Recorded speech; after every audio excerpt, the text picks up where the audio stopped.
Hello বন্ধুরা, আজকে বৃহস্পতিবার। আজকে আমাদের নিরামিষ হয়। তো আজকে বানাবো নিরামিষ চাউমিন। বাড়িতে অল্প কিছু সবজি ছিল, যেমন বিনস, ফুলকপি, আলু আর গাজর। এইগুলোকে ছোট ছোট করে কেটে নিলাম। তারপর দুটো লঙ্কা আলাদা করে দিলাম, কারণ আমার ছোট মেয়ে আছে, ও ঝালটা খেতে পারে না। তারপর একটা কড়াইয়ে একটু তেল দিয়ে দিলাম। তেলটা একটু গরম হয়ে গেলে তাতে ওই সবজিগুলো যেগুলো কেটে রেখেছিলাম দিয়ে দিলাম, কিন্তু লঙ্কাটা আমি এখানে দিইনি। সবজিটা একটু ভাজা ভাজা হবে।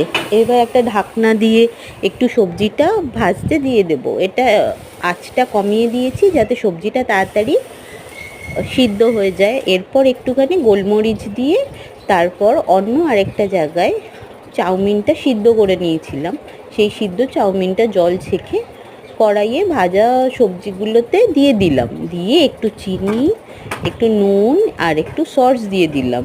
আমি প্রথমেই বললাম আমার যে ছোট মেয়ে আছে ও খাবে বলে একটু মিষ্টি মিষ্টি চাউমিনটা করেছি। তোমরা তোমাদের মতন একটু বেশি করে ঝাল দিয়ে করতে পারো।